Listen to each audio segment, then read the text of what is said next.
안녕하십니까. 요즘 트럼프 대통령의 행보가 시끄럽죠. 관세 폭탄에다가요, 공무원들 해고하고 있고 이민자들은 대량으로 추방하고 있고요. 뉴스를 볼 때마다 이러다가 정말 큰일 나는 거 아닌가 이런 생각이 들기는 하거든요. 그런데 문득 의문이 들었어요. 미국 사람들은 왜 이렇게 과격한 정책을 펼치는 트럼프를 지지하는 걸까요? 이런저런 생각을 하면서 인터넷을 뒤지다가요, 흥미로운 글 하나를 발견했어요. 미국에서 36년간 살았다는 한국계 미국인이 쓴 글인데요. 트럼프를 전적으로 지지하는 건 아니지만요, 왜 많은 미국인들이 트럼프를 선택할 수밖에 없는지에 대해서 솔직하게 써놨어요. 눈길을 끌더라고요. 그래서 여러분들한테 소개시켜 드리려고요, 전문을 한번 읽어보도록 할게요.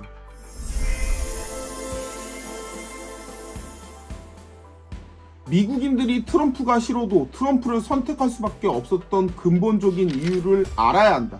트럼프가 경제를 무너뜨릴 것이다. 트럼프가 미국을 망하게 만들 것이다. 라며 트럼프를 반대하는 사람들은 모두 한결같이 트럼프를 비난한다. 멀쩡하게 일 잘하고 똑똑하고 성실했던 젊은 공무원들도 억울하게 해고 통보를 받고 있는 상황에서 당연히 트럼프를 긍정적으로 바라볼 수만은 없는 것이 사실이다. 현재 대대적인 정부 공무원들의 감원과 여러 제재로 인하여 모두가 이러한 상황에서 지출을 줄일 수밖에 없다 보니 도미노처럼 자영업자들의 사업에까지 타격을 받고 있는 실정이며, 이로 인해 소비시장 경제에 미치는 타격은 피할 수가 없을 듯하다. 그로 인해 현재 트럼프를 지지했던 국민들조차 불안에 의해 그에 대한 불만이 높아지고 있는 것이 사실인데, 이로 인해 미국이 단기간 리세션에 들어갈 것이라는 분석이 쏟아지고 있다. 이는 트럼프 대통령 또한 인정했으며, 트럼프 대통령이 이에 대하여 단기적으로 경제가 힘들어질 수 있으나 이 진통을 겪고 나면 예전보다 더 좋은 세상을 만날 수 있을 것이라며, 국민들에게 진정한 개혁을 위하여 잠시의 고통을 인내해달라고 당부한 바가 있다. 또한 트럼프는 이 기간을 막연하게 말하지 않고 대략 1년 정도 진통을 겪을 것이라며, 더 나은 미국의 미래를 위해 국민들의 이해를 바란다고 전했다. 우리 미국인들에게는 현재 선택의 여지가 없다. 계속 불신하며 불만을 키우며 그에 대적할 것인가, 아니면 힘들어도 인내하며 그를 한번 믿어보고 참아볼 것인가 하는 것이다. 나는 당연히 참는 쪽이다. 어려움을 겪는 것을 즐길 사람이 세상 어디에 있겠는가. 어쩌면 공무원들을 상대하는 나의 사업체 또한 미래가 불확실한 상황에서 그저 그의 개혁에 신이 나서 박수만 치고 있을 상황 동안 아니니 말이다. 그러나 내가 그럼에도 불구하고 트럼프의 이러한 개혁에 찬성하며 지지하는 이유는 한 가지이다. 전 바이든 대통령 시절에 이르기까지의 미국의 모습은 더 이상 겪고 싶지 않은 이유 때문이다. 미국의 시민으로 36년을 이곳에서 살았다. 내가 미국의 정치에 깊이 관심을 갖게 된 결정적인 계기는 9.11 사태 때부터였지만, 실제로 미국의 국민들의 미래가 위험에 처해 있다고 생각했던 시점은 오바마 대통령 때부터였다. 오바마 대통령 때부터 모든 정상적인 삶이 송두리째 바뀌어 버렸고, 미국인들이 좌와우로 갈려 이념과 종교의 양극화가 크게 벌어지면서 시민들의 모습과 사회가 점점 폭력적으로 바뀌어가는 결정적인 시점이었기 때문이다. 트럼프의 개혁이 악마적이라고 생각하는 사람들이 많다. 그렇다면 바이든 행정부에 대한 평가와 만약 해리스가 대통령이 되었다면 지금보다 나아졌을까를 들여다봐야 하지 않을까? 바이든 행정부에 대한 평가는 정치적 관점에 따라 다를 수 있지만, 그가 집권했을 때 미국은 어떠했는가를 먼저 살펴보자. 제일 먼저 경제 및 인플레이션 문제를 들어보자. 1921년에서 22년 1년 사이에 급격한 인플레이션 상승으로 인해 40년 만에 최고치를 달렸다. 이는 정부의 대규모 경기 부양책이 인플레이션을 악화시키는 주된 요인으로 작용했다. 바이든 행정부의 경기 부양책으로 지원을 받는 사람들은 실제로 어려움을 겪고 있는 사람들이 아닌 이미 부를 누리고 있는 대기업들, 그리고 거짓으로 서류를 조작해서 나라 돈을 공짜로 받는 가짜 사업체들도 무수히 많았다. 돈을 많이 벌고 있는 사람들은 더 많은 돈을 받았고, 적게 버는 사람들은 오히려 도움을 받지 못했다. 또한 러시아 우크라이나 전쟁과 맞물려 휘발유와 에너지 가격이 급등했으며, 바이든 행정부 시절 국가의 부채는 2024년 미국 미 연방 부채가 34조 달러를 돌파했다. 더더욱 심각한 문제는 그의 이민 정책과 국경 위기였다. 남부 국경 위기가 극도로 심화되어 바이든 행정부 시절 불법 이민자 수가 급증하여 수백만 명의 불법 체류자가 미국으로 유입되어 도시들의 무법천지의 범죄 소굴로 전락시켜버릴 정도였다. 그는 타이틀 42, 즉 코로나 기간 동안 시행된 즉각적인 불법 체류자 추방 정책을 폐지함으로써 그 후 불법으로 멕시코 국경을 넘어 입국하는 사람들이 기하급수적으로 증가하였다. 또한 중국과의 관계에서도 중국을 견제하는 전략이 분명하지 않았고 대만 문제에 대해서도 전혀 대응을 하지 못해 외교 정책의 실패를 가져왔다. 또한 이스라엘 하마스 전쟁으로 이스라엘 지지 정책에 대한 국내의 반발을 샀다. 오펙과 외교도 실패하여 원유 감산 결정에 영향을 발휘하지 못했다.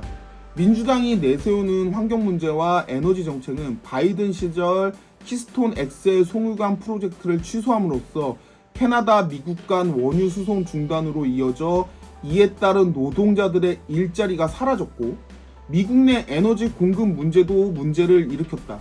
전기차 및 친환경 정책을 강요했지만 연방 보조금만 지급하면서 낭비했을 뿐 내연기관차 규제를 강화해서 환경이 더 나아지기는커녕 나라의 부채만 늘어나고 자동차 업계에 큰 타격만 주게 되어졌다.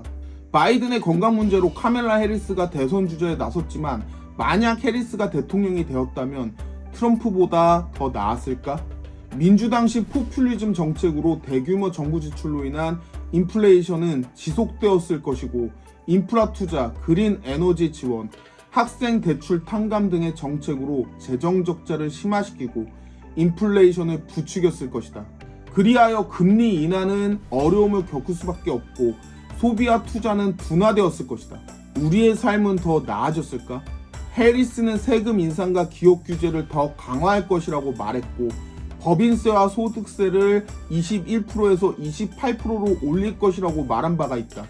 즉 연방정부 세금 및 주정부 세금까지 합치면 아마도 우리들의 월급과 자영업자들의 수입은 거의 절반 이상은 세금으로 부담했었어야 한다. 민주당의 노동규제, 환경규제 등의 강화로 기업 성장이 둔화되고 일자리 창출도 감소될 것이며 이로 인하여 경기 또한 침체가 되었을 것이다. 친환경 에너지 정책으로 에너지 비용도 상승했을 것이며 이러한 에너지 비용 상승 유발로 휘발유와 난방비가 상승할 것이고 물가 상승으로 이어졌을 것이다. 결과적으로 소비자의 부담이 증가하면 이는 곧 경기 침체로 이루어질 수밖에 없는 것이다. 더 나아가 해리스가 집권했다면 그의 확장적 재정 정책과 정부 지출이 확대되면서 미국 중앙은행과의 정책 충돌로 이루어졌을 것이다. 이는 금리 인상으로 이루어졌을 것이다. 모두가 알다시피 연준이 인플레이션을 잡기 위해 금리를 높이면 기업 대출 부담이 증가하고 주택시장이 침체된다. 또한 한국과 같은 다른 나라에서도 모든 경제적 부담으로 이어지게 되는 것이다.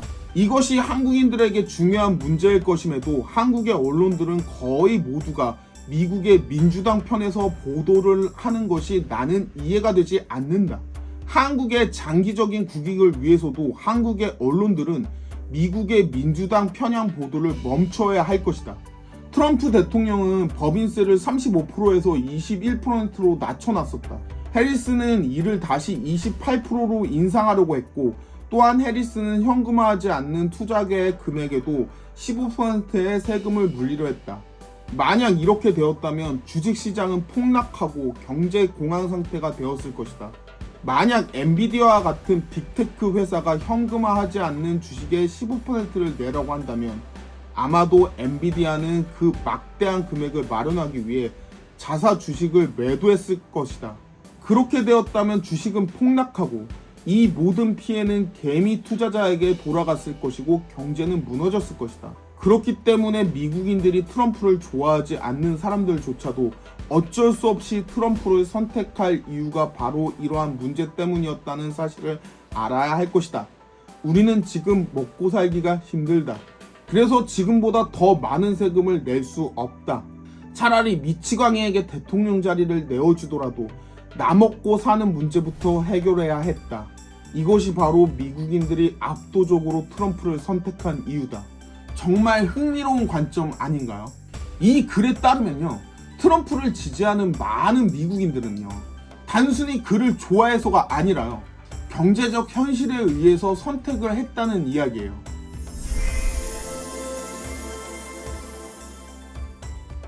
이 글에서 눈에 띄는 부분이 있거든요. 바이든 시절 미국인들이 체감한 경제적인 고통이에요. 2021년에서 2020년 사이의 인플레이션이요, 40년 만에 최고치를 기록했다고 하잖아요. 그리고 대규모의 경제 부양책이요, 실제로 도움을 필요하는 사람보다는요, 이미 부유한 사람들한테 더 많은 혜택을 줬다는 거예요. 이러니까 떨어졌죠. 실제 데이터를 살펴보면요, 바이든 행정부 4년 동안 미국의 인플레이션은 정말 심각했어요. 2021년 1월 바이든 취임 당시에요, 소비자 물가지수는 1.4%였거든요. 근데 2022년 6월에는 9.1%까지 치솟아요. 물가가 9% 오른다는 뜻은요, 실질 임금이 그만큼 줄어든다는 이야기거든요. 서민 생활이 얼마나 팍팍해졌을지 짐작이 되기는 해요. 게다가 러시아 우크라이나 전쟁으로 인해서요, 에너지 가격이 급등하면서요, 휘발유 가격이 역대 최고치를 경신했고요. 2022년 6월 전국 평균 개럴당 5달러를 넘어섰거든요. 이는 트럼프 시대의 2배에 가까운 수준이에요.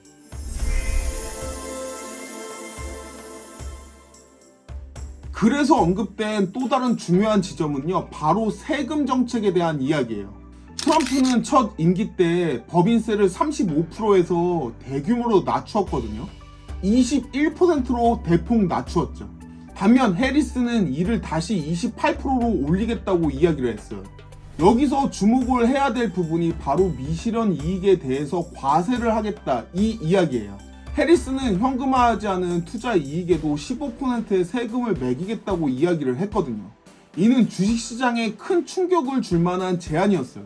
그래서도 언급하고 있지만요, 엔비디아 같은 큰 회사가 미실현 이익에 15%의 세금을 내려면요, 대량의 주식을 매도할 수밖에 없고요. 이는 주가 폭락으로 이루어질 수 있고요.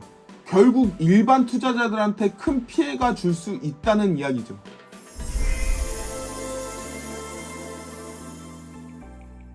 글쓴이는 트럼프가 약 1년 동안 힘들 것이다, 이렇게 이야기를 했다고 해요. 그리고 이 약속만 믿고서 참고 있다고 이야기를 해요. 여기서 현실적인 질문을 해볼 필요가 있어요. 과연 트럼프가 이야기하는 관세 정책이랑요, 급진적인 개혁이요, 약속한 경제 회복을 가져다 줄 수 있을까요? 앞에서 제가 분석한 내용으로 생각을 해보면요, 트럼프의 관세 정책은 단기적으로 인플레이션을 일으킬 가능성이 매우 커요. UBS의 분석에 따르면 트럼프의 관세 정책이 최대 5%의 인플레이션을 일으킬 거다, 이렇게 이야기를 하고 있어요. 하지만 장기적으로 미국 내 제조업 일자리 창출이랑요, 글로벌 공급망 재편을 야기시킬 수 있죠. 에너지 가격 측면에서도요, 트럼프가 키스톤 XL 송유관 프로젝트를 재개한다면요, 에너지 가격 하락에도 도움을 줄 수 있을 거예요. 중요한 건 글쓴이가 말한 약 1년이라는 시간이요, 현실적인가, 이게 의문인 거죠. 글로벌 공급망을 재편하고요, 제조업을 미국으로 되돌리는 시간은 1년 가지고는 택도 없어요.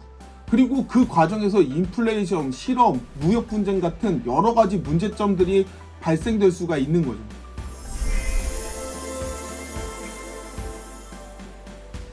글쓴이가 흥미로운 부분을 지적한 게 있어요. 한국의 언론들은 거의 대부분이 다 미국의 민주당 편에서 보도를 한다는 거예요. 이것에 대한 불만을 이야기하는 거거든요. 이거 사실 저도 많이 의아해요. 이는 미디어 편향성에 대한 논의를 불러일으켜요.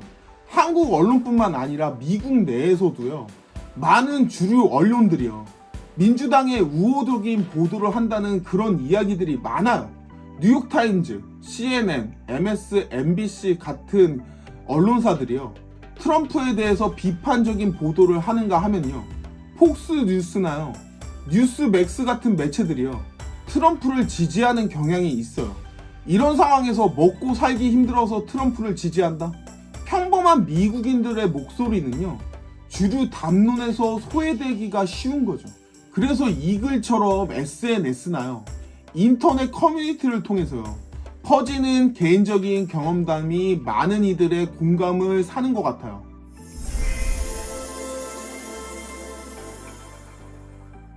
이 글을 읽으면서 한국 경제와의 관련성도 생각을 해보게 되거든요. 현대자동차는 이미 미국에 31조 원의 투자를 약속했고요. 트럼프의 관세 정책에 대응하기 위한 전략을 보여주고 있어요. 그리고 더 넓게 보면요, 트럼프의 관세 정책이 한국 경제에 미치는 영향은 매우 클 수도 있어요. 한국의 대미 수출은 GDP의 상당 부분을 차지하거든요. 하지만 앞서 분석했듯이요, 트럼프의 관세 정책은 협상용 카드일 가능성이 매우 높다고 여겨져요. 왜냐면 이거 1년 만에 어떻게 못해요. 저렇게 난장판을 만들어 놓는데 1년 만에 미국 경제가 변할까요? 1년 후에도 경제 이 상황이잖아요? 그럼 트럼프 지지층 난리 나요. 아마 역사상 첫 번째로 탄핵될지도 몰라요. 결국 트럼프가 하는 저 관세 정책 길게 끌고 가기는 힘들거든요. 아무리 생각해도 협상용 카드로 보여져요. 한국이 미국 내 투자를 늘리고요, 양국 간의 무역 불균형을 조정하는 식으로요, 협상이 진행된다고 하면요, 오히려 양국 모두 윈윈이 될 수 있겠죠.